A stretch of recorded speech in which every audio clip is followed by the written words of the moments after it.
Milton, muy buenas noches. Podría responder que quien los observa es la sociedad, es decir, todos nosotros. Pero ya en el ámbito administrativo es el Consejo de la Judicatura quien los observa. Pues tras una resolución de la Corte Constitucional, se cerró la posibilidad de que se inicien sumarios en contra de ellos por dolo, error inexcusable o manifiesta negligencia, sin que antes exista una sentencia. Es decir, a los jueces de nuestro país, en los casos más graves, los observan los propios jueces. Veamos.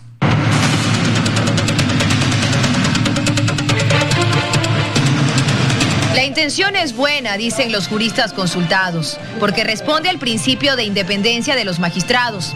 Han pasado más de 3 meses desde que la Corte Constitucional resolvió que sea un juez el que defina si existe o no error inexcusable, manifiesta negligencia o dolo, para que un funcionario judicial sea sancionado, y ya no de forma directa a través del Consejo de la Judicatura. Estamos hablando del deber ser, de lo ideal. Lo ideal sería que sea la propia función judicial la que se autodepure, que el Consejo Nacional de la Judicatura sirva para proveer de los materiales, de los insumos, pero no que se entrometa de ninguna manera en fallos o en temas de carácter jurisdiccional como tal. Y si bien el primer análisis respalda la decisión del máximo organismo de interpretación constitucional de nuestro país, en la práctica perciben otra cosa. Los jueces como que se han quedado liberados, han quedado sueltos a efectos de hacer, decir y realizar lo que ellos quieren. Van a seguir siendo observados, pero el usuario no va a presentar una denuncia contra el juez. Es un trámite muy largo, hasta tanto ya ha sido perjudicado muchas veces.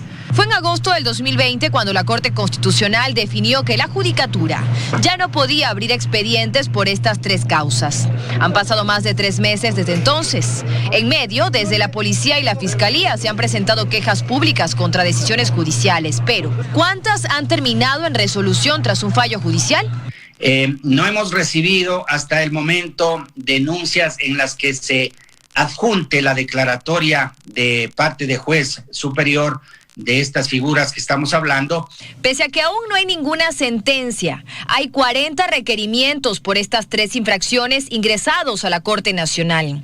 De este número, 24 ya fueron archivadas de plano tras iniciarse los sumarios de oficio por parte del Consejo de la Judicatura, pues la sentencia de la Corte Constitucional declaró la inconstitucionalidad de estas investigaciones, por lo que hubo casos que pudieron quedarse impunes. Por otro lado, en la Corte Provincial hay 13 denuncias de supuesto error inexcusable, manifiesta negligencia y dolo, 7 esperando decisión.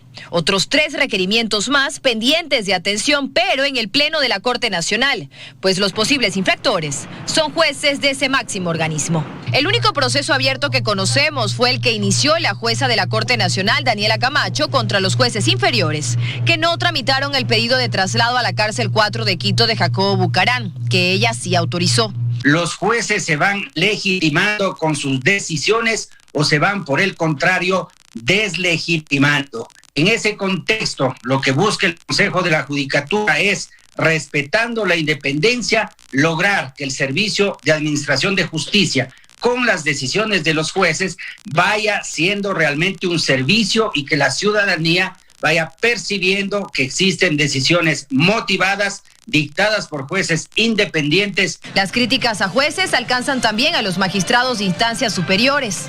Un ejemplo, en 2017 se detuvo a 7 miembros de una banda de narcotraficantes y se logró una sentencia de 17 años de prisión. Pero este año en sala se declaró la nulidad del caso y todos recuperaron su libertad. Otra crítica apunta también a los propios procesados cuando estos son autoridades o exautoridades.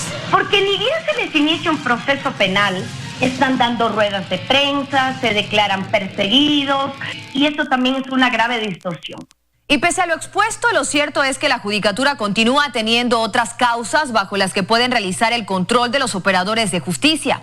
En el artículo 109 del Código Orgánico de la Función Judicial, que habla de infracciones gravísimas, hay otros 17 numerales bajo los que puede ejercer control. Diana, tú sigues con más.